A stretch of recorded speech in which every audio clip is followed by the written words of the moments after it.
ये Gauss theorem की important application है।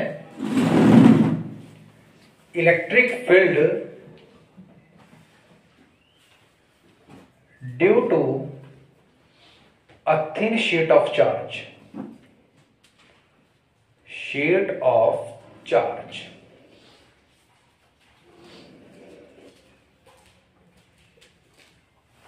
देखिए जरा ध्यान से, एक थिन शीट ली मैंने,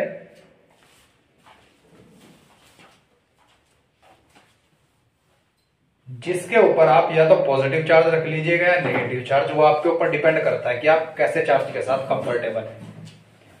मैंने मान लिया है थिन शीट जो है पॉजिटिवली चार्ज है। याद रखिएगा शीट जो होती है उसका सरफेस एरिया होता है और सरफेस एरिया पर चार्ज का डिस्ट्रीब्यूशन होता है। तो यहां आप surface charge density word use करेंगे, जिसे सिग्मा से रिप्रेजेंट किया जाता है। जब हमने वायर वाला केस लिया था, वायर वाले केस में हमने क्या किया था, linear charge density, charge length पर डिस्ट्रीब्यूट था, तो linear charge density represented by lambda. Concept clear? 100% समझ आ गया। अब मैंने एक थिन शीट ऑफ चार्ज ली, मैं क्या कहूंगा, let us consider a thin sheet of charge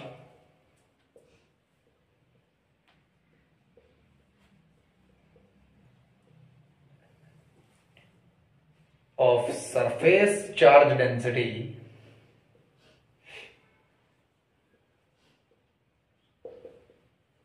sigma that is equals to charge upon surface, charge upon surface. Concept clear है जी? कंसेप्ट क्लियर है? अब एक पेपर दो एक बच्चा मुझे, मैं आपको पूरा केस समझाऊंगा किस तरीके से करना है आपको इसे।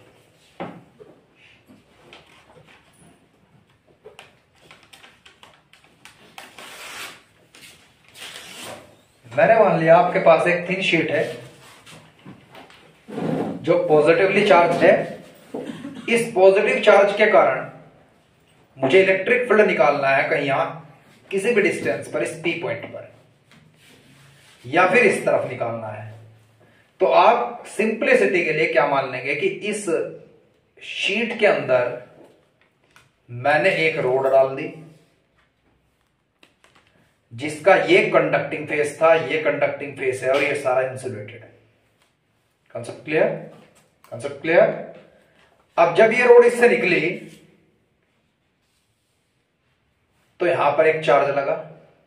Concept clear? मैंने मान लिया ये रोड यहां भी इतनी यूनिफॉर्म है, यहां भी एरिया ऑफ क्रॉस सेक्शन इतना ही इधर है और इतना ही इधर है। तो मैंने यहां पर एक +1 कूलम चार्ज रखा, फिर यहां पर एक +1 कूलम चार्ज रखा, और दोनों तरफ मैंने इलेक्ट्रिक फील्ड निकाला। Concept clear? अब इसे किस तरीके से मैं लिखूंगा नोटबुक में, बोर्ड एग्जाम में, वो मैं आपको समझाऊंगा। ठीक है जी? ध्यान यहां देंगे सभी बच्चे। तो आपने मान लिया एक इसके अंदर सिलेंडर डाल दिया आपने, जिसका area of cross section uniform है, और इस सिलेंडर का एक फेस P है और एक फेस Q है। मैंने यहां मान लिया +1 कूलम चार्ज रखता हूं मैं यहां, और इस +1 कूलम चार्ज ने जो एरिया घेरा है वो एरिया ds वेक्टर है। तो सरफेस एलिमेंट P सरफेस का इसके परपेंडिकुलर इस डायरेक्शन में होगा। यहां +1 कूलम चार्ज रखते हैं, प्लस चार्ज प्लस को रिपेल करेगा, तो इलेक्ट्रिक फील्ड भी इसी डायरेक्शन में होगा। Electric field parallel to ds, मतलब theta equal to 0 degree between electric field and ds। Concept clear? 100% समझ आ गया। इस फेस पर मैंने इलेक्ट्रिक फील्ड E1 मान लिया, कोई दिक्कत? फिर आप इस फेस की बात करेंगे, यहां भी ds surface element perpendicular to the Q surface, और उसके ऊपर आप एक +1 कूलम चार्ज रखेंगे। ये प्लस इस प्लस को रिपेल करेगा और इलेक्ट्रिक फील्ड भी इधर ही। इस इलेक्ट्रिक फील्ड को मैं E2 मान लेता हूं। यहां भी electric field parallel to ds होगा, तो यहां भी थीटा 0 डिग्री होगा। लेकिन कर्व सरफेस के केस में, कर्व सरफेस का जो ds होगा वो इस तरफ होगा, और नेट इलेक्ट्रिक फील्ड इस तरफ है या इस तरफ है। तो दोनों के बीच का एंगल कितना होगा 90 डिग्री। तो कर्व सरफेस पर जो फ्लक्स बनेगा वो कितना होगा 0। जब आप ये चीज बोर्ड शीट में रिप्रेजेंट करेंगे तो टीचर आपकी थ्योरी नहीं पढ़ेगा, तो सारी चीज आप यही रिप्रेजेंट करेंगे अच्छे से ताकि टीचर को परेशानी ना हो और आपको आपके मार्क्स पूरे मिले। ठीक है जी। तो मैंने क्या कहा यहां सबसे पहले ध्यान दीजिएगा, let cylinder given in the figure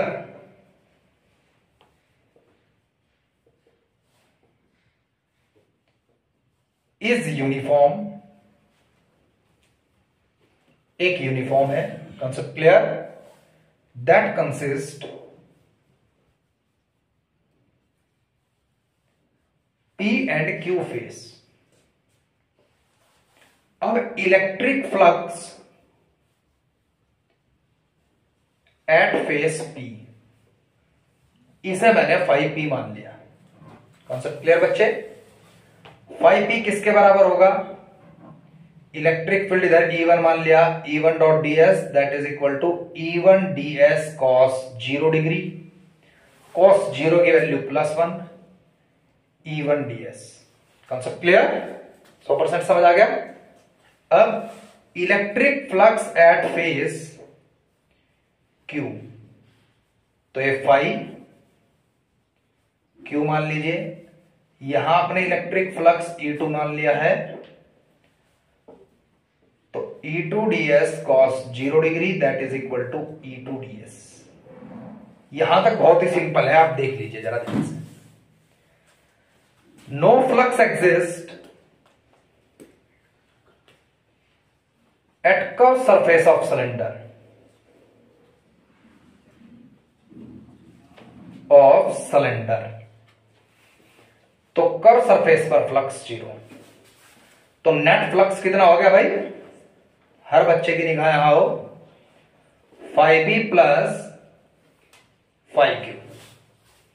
since cylinder is uniform,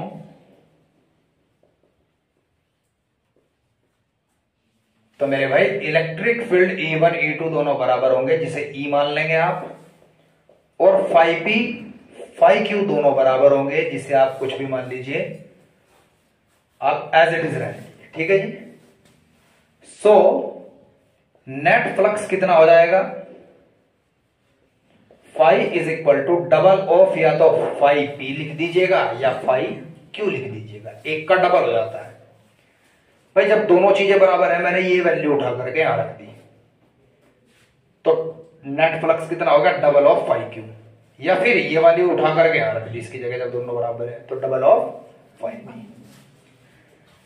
अब भाई साहब ये आपके पास आ गए, 5P की वैल्यू उठाइए, कहां है 5P, यहां पर है, ये वैल्यू उठाइए यहां रख दीजिए। तो नेट फ्लक्स आया मेरे पास डबल ऑफ E1 ds, लेकिन हमने E1 को E2 के बराबर कहा है क्योंकि सिलेंडर यूनिफॉर्म है, जिसे E मान लिया गया है। तो नेट फ्लक्स हुआ 2E ds, let it be equation first. Concept clear? From Gauss theorem से net flux Q upon epsilon nought के बराबर भी होना चाहिए। तो इक्वेशन 1 को मैंने इक्वेशन 2 के बराबर रखा। अब मेरे पास 2E ds that is equal to Q upon epsilon naught, और भाई साहब आपको इलेक्ट्रिक फील्ड कैलकुलेट करना था, जो किसके बराबर आ गया, Q upon 2ds epsilon naught, और चार्ज अपॉन ds को क्या लिखना है, सरफेस चार्ज डेंसिटी। अब सवाल यह है कि सर अगर डेरिवेशन नहीं आता है तब क्या आएगा बोर्ड में, ठीक है, फिर कंसेप्चुअल क्वेश्चन आएगा या न्यूमेरिकल आएगा। सवाल है न्यूमेरिकल तो सर हम कर लेते हैं क्योंकि फिक्स वैल्यू होती है, सिग्मा की वैल्यू दी होगी, एप्सिलॉन नॉट याद रहता है तो न्यू हो गया। लेकिन कंसेप्चुअल किस तरीके के आएंगे, सवाल ये होगा कि इलेक्ट्रिक फील्ड क्या डिस्टेंस पर डिपेंड करता है किसी शीट ऑफ चार्ज के कारण। मैंने इसका नेट फॉर्मूला देख लिया, इसमें कहीं भी आर का जिक्र नहीं है, डिस्टेंस का जिक्र, तो आप क्या कहेंगे, यहां एक छोटा सा नोट लिखेंगे अपने माइंड में हमेशा के लिए। Electric field directly proportional R की पावर 0, मतलब electric field does not depend at the distance from the sheet of charge for the thin sheet of charge. Concept clear बेटे, समझ आ गया? जो थिक शीट होती है उसका इलेक्ट्रिक फील्ड जो थिक होगी डबल होता है थिन शीट से, क्योंकि उसके अंदर दो फेसेस लाइज करते हैं। समझ आया? ये क्वेश्चन तो भी आया था कुछ टाइम पहले नीट में, ये भी आया था, बस फॉर्म थोड़ी अलग थी, ग्राफ बेस में। तीसरा, इलेक्ट्रिक फील्ड एंड डिस्टेंस के बीच ग्राफ बनाइए। तो मैंने मान लिया डिस्टेंस इधर बढ़ता है मीटर में, इलेक्ट्रिक फील्ड वाई एक्सिस पर बढ़ता है, न्यूटन पर कूलम इलेक्ट्रिक फील्ड की ऐसा यूनिट होती है। इसमें एक सीधी लाइन खींच दीजिएगा perpendicular to the electric field, मतलब electric field constant and does not depend at radius, मतलब separation from the thin sheet. Concept clear all of you not? भाई मेरा मानना है इन 3 पॉइंटों में से कुछ ना कुछ आपको मिलेगा। अगर इनमें से नहीं मिलता है फिर मैं भी स्पेशल केस कराऊंगा, यहां तक नोट कीजिए फास्ट, जल्दी। देखो जी, जिस स्पेशल केस की मैं आपसे बात कर रहा था वो स्पेशल केस इस तरीके से है, ठीक है? मान लीजिए आपके पास एक शीट ही है,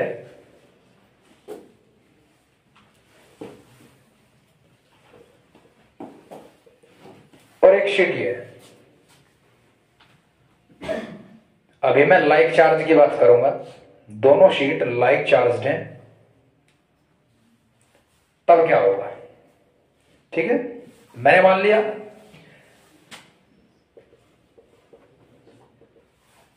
इस शीट के ऊपर चार्ज Q1 है और इसकी सरफेस चार्ज डेंसिटी सिग्मा 1 है और इसके ऊपर Q2 है और इसकी सिग्मा 2 है।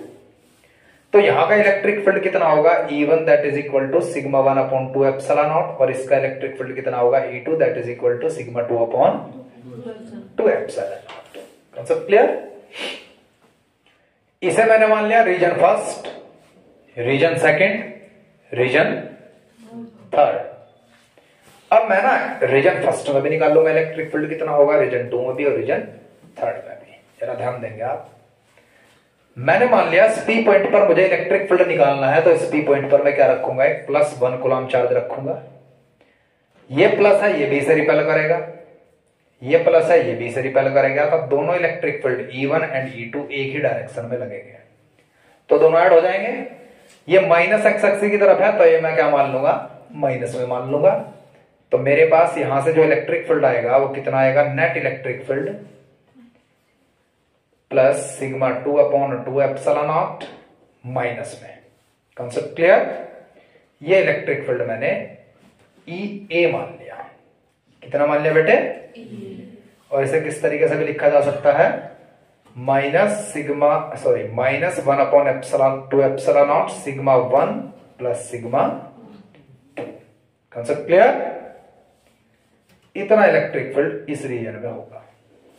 अब आप यहां ध्यान देंगे, रीजन सेकेंड में मैंने +1 कूलम चार्ज यहां रखा, ये प्लस इसे रिपेल करेगा तो एक इलेक्ट्रिक फील्ड इस तरफ है, और ये इसे रिपेल करेगा, एक इलेक्ट्रिक फील्ड इस तरफ है।